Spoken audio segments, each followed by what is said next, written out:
السلام علیکم ورحمۃ اللہ وبرکاتہ۔ وعلیکم السلام ورحمۃ اللہ وبرکاتہ۔ الحمد للہ نحمده ونستعینه ونستغفره ونؤمن به ونتوکل علیہ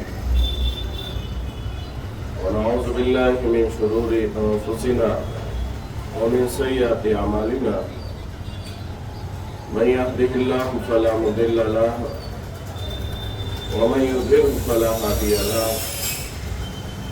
ونشهد ان لا اله الا الله وحده لا شريك له ونشهد ان سيدنا ونبينا مولانا محمدا عبده ورسوله اما بعد اعوذ بالله من الشيطان الرجيم بسم الله الرحمن الرحيم قد افلح من تزكى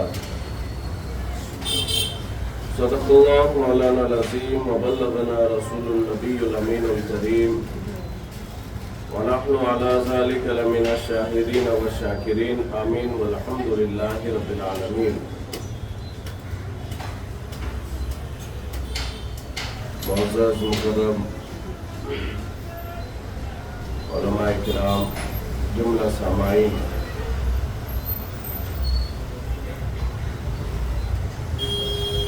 بالخصوص بزرگ شخصیت حضرت مولانا حافظ ضمیر الدین صاحب قبلہ، خطیب و امام سٹی جامع مسجد، اس محفل کے روح رواں خلیفہ شیخ الاسلام متحرک و فعال شخصیت حضرت مولانا حافظ عمران اشرفی صاحب قبلہ قدس اللہ العلی، جملہ حاضرین،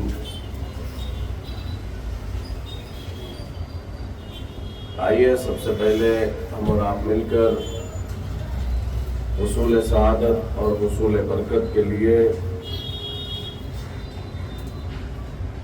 نبی، آل نبی و اصحاب نبی کی بارگاہ میں درود و سلام کا نذرانہ پیش کرے۔ پڑھیے اللہم صلی علی سیدنا محمد و بارک وسلم صلاۃ و سلام علیک یا رسول اللہ صلی اللہ علیہ وسلم۔ معزز حضرات، ابھی آپ نے بہت ہی عمدہ خطاب اصلاح معاشرہ پر سماعت فرمایا۔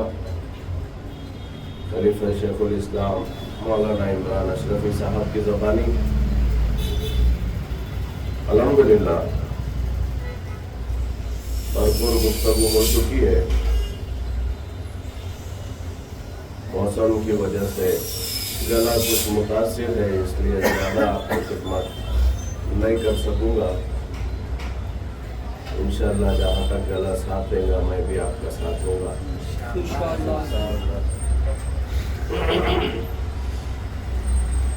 معزز حضرات،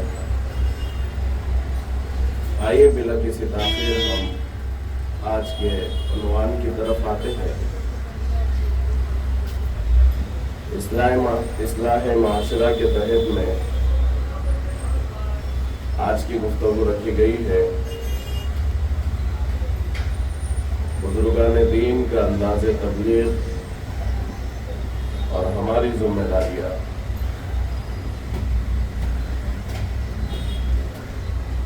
معزز حضرات،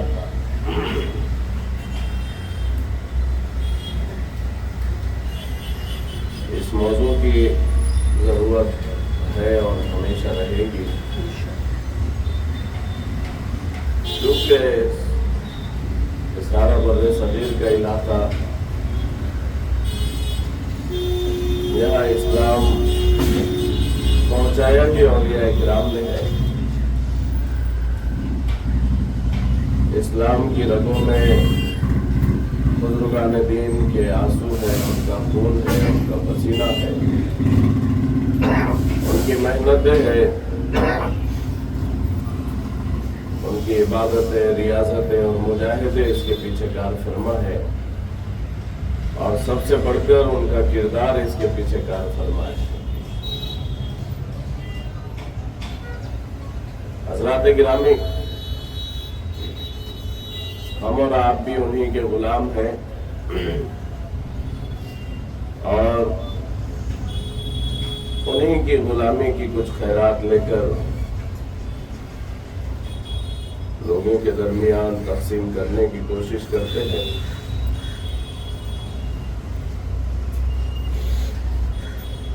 علامہ اقبال نے فرمایا تھا کہ خدایا یہ تیرے پراسرار بندے، جنہیں تو نے بخشا ہے ذوق خدائی، دو نیم ان کی ٹھوکر سے صحرا و دریا، سمٹ کر پہاڑ ان کی ہیبت سے لائی، اور دو عالم سے کرتی ہے بیگانہ دل کو، دو عالم سے کرتی ہے بیگانہ دل کو، عجب چیز ہے لذت آشنائی، سبحان اللہ۔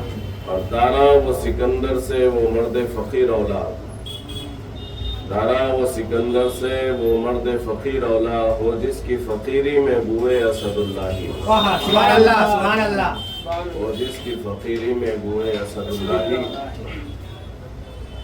اور عطار ہو رومی ہو، راضی ہو غزالی ہو، عطار ہو رومی ہو، راضی ہو غزالی ہو، کچھ ہاتھ نہیں آتا بے آہ سحرگاہی، کچھ ہاتھ نہیں آتا بے آہ سحرگاہی۔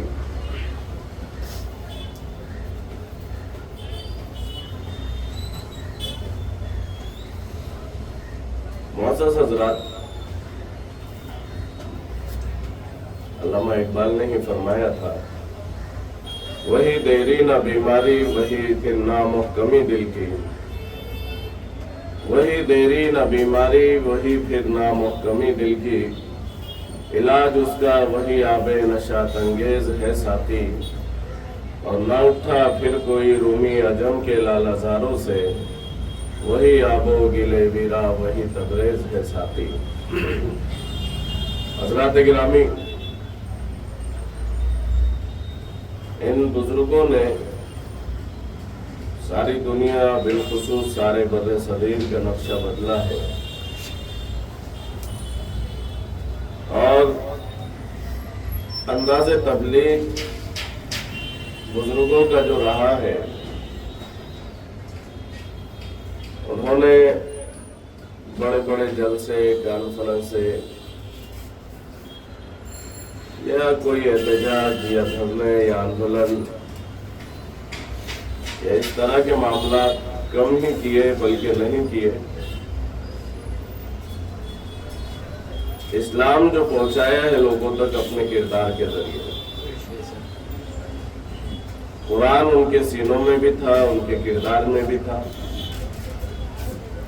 حدیث پاک ان کے سینوں میں بھی تھی، ان کے کردار میں بھی تھی، اسلام کا پیغام ان کے سینوں میں بھی تھا، اور اسلام ان کے کردار سے بھی جھلکتا تھا۔ یہی وجہ ہے کہ غریب نواز جب اس ملک میں آئے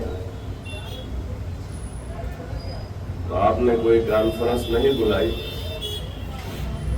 اس دور میں کوئی سوشل میڈیا کا دور تو نہیں تھا۔ تاریخ یہ بتاتی ہے کہ ایک ہاتھ میں قرآن تھا، تسبیح و مسلح تھا، چہرے پر غضب کا انوار الہی تھا، جسم چلتا پھرتا کردار محمدی کا نمونہ تھا۔ اسلام سینے میں بھی تھا اور اسلام کردار سے بھی نظر آ رہا تھا۔ دیکھنے والے آپ کو دیکھتے تھے اور دل دے بیٹھتے تھے۔ یہی وجہ ہے کہ 90 لاکھ لوگ اسلام کے دامن میں آئے۔ دیوان گانے عشق محمد کو دیکھ کر تھرا گئی ہے گردش دورہ کبھی کبھی، اور کاندھے میں ہاتھ ڈالے ہیں ماہ و نجوم کے، گزرا ہے ان حدوں سے مسلمہ کبھی کبھی۔ حضرات گرامی، ذرا سوچا ہے ہم نے کہ ان کی کامیابی کی وجہ کیا ہے؟ آج کے انداز تبلیغ میں اور بزرگوں کے انداز تبلیغ میں ذرا سا فرق ہمیں محسوس ہوتا ہے۔ آج ہم جسے سنوارتے ہیں، سدھارتے ہیں، نماز سے لگاتے ہیں، دین کا عامل بناتے ہیں، پھر وہ ایک نہ ایک دن جو ہے تو پلٹ بھی جاتا ہے، جو مسجد میں نظر آنے والا ہے پھر وہ غائب بھی ہو جاتا ہے۔ ہم جس کی اصلاح کرتے ہیں آگے چل کر بارہا دیکھنے کو ملتا ہے کہ وہ پھر بے راہ روی کا شکار ہو جاتا ہے۔ لیکن ایک بات آپ نے غور کی ہے کہ بزرگوں نے جسے بدلا ہے وہ پھر کبھی بدلا نہیں، اس نے پھر دنیا کو بدلا ہے۔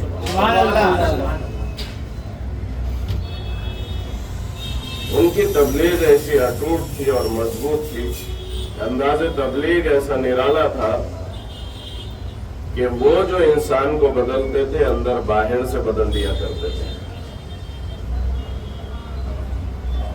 بزرگان دین کا انداز تبلیغ یہ رہا کہ ہم زیادہ زور اس بات پر دیتے ہیں کہ اس کا حال حلیہ اسلامی ہو جائے، دینا بھی چاہیے زور، اس کی چال ڈھال، اس کی رفتار و گفتار سب اسلامی ہو جائے، اس کے اٹھنے بیٹھنے کا انداز اسلامی ہو جائے، اس کا چہرہ اسلام کے مطابق ہو، لباس اسلام کے مطابق ہو۔ لیکن بزرگان دین جو ہے اس کے ساتھ ساتھ کس چیز پر زور دیا کرتے تھے؟ ظاہر کو سنوارنے کے ساتھ ساتھ انسان کے باطن کو سنوارنے کی کوشش کیا کرتے تھے۔ ان کی ساری نگاہ ہوتی تھی تو آنے والے کے دل پر ہوا کرتی تھی، اور اس حکمت کو انہوں نے جان لیا تھا کہ انسان کتنا ہی باہر سے صاف ستھرا نظر آ رہا ہو، لباس کتنا ہی اجلا اس نے پہنا ہو، تراش و خراش اسلام کے مطابق بھلے ہی ہو، لیکن اگر اس کا دل گندا ہے، اس کا دل میلا ہے، اس کا دل اگر صحیح نہیں ہے تو آگے چل کر یہ وہی کام کرے گا جو دل کہے گا۔ بزرگوں نے جو تحریک شروع کی وہ دل کو بدلنے کی تحریک شروع کی۔ اسلام بھی اسی کا حکم دیتا ہے، قد افلح من تزکا، کامیاب ہو گیا وہ شخص جس نے اپنا تزکیہ کیا، اپنے نفس کو پاک و صاف کر لیا۔ معزز حضرات، بزرگوں نے یہ جان لیا تھا کہ یہ دل اگر سدھر جائے، دل سنور جائے تو انسان اندر باہر سے سنور جاتا ہے، سدھر جاتا ہے۔ حدیث پاک میں بھی متفق علیہ حدیث ہے، الا ان فی الجسد مضغۃ اذا صلحت صلح الجسد کلہ واذا فسدت فسد الجسد کلہ۔ یہ حدیث بخاری میں بھی ہے، مسلم میں بھی ہے، ابن ماجہ میں بھی ہے۔ اللہ کے رسول فرماتے ہیں کہ آگاہ ہو جاؤ، جسم میں گوشت کا ایک ایسا لوتھڑا ہے جو صحیح ہو تو پھر سارا جسم صحیح ہوتا ہے، سبحان اللہ، سبحان اللہ۔ اور جس میں بگاڑ پیدا ہو جائے تو پھر سارے جسم میں بگاڑ پیدا ہو جاتا ہے۔ الا وہی القلب، جان لو کہ وہ دل ہے۔ معزز حضرات، ہمیں اپنے دل پر غور کرنا ہے، ہمیں اپنے دل کی کیفیات پر تفکر و تدبر کرنا ہے۔ یہی تزکیہ نفس کی ابتدا یہیں سے ہوتی ہے۔ حضرات گرامی، دل اگر صحیح ہے تو سارے کام صحیح ہے، سارے جسم کے معاملات صحیح ہے، اور دل میں اگر بگاڑ ہے تو ظاہر کتنا ہی سورا ہوا ہو انسان کام وہی کرے گا جو دل کہے گا۔ ظاہری اعتبار سے بھی دل کی اہمیت ہے، باطنی اعتبار سے بھی دل کی اہمیت ہے، اور طبی اعتبار سے بھی دل کی اہمیت ہے، ڈاکٹری کے اعتبار سے۔ دل دھڑکنا بند کر دے، سارا معاملہ بند۔ دل دھڑک رہا ہے تو یہ کان سن رہا ہے، دل دھڑک رہا ہے تو آنکھیں دیکھ رہی ہے، دل دھڑک رہا ہے تو ہاتھ حرکت کر رہے ہیں، دل دھڑک رہا ہے تو جسم اپنا کام سر انجام دے رہا ہے۔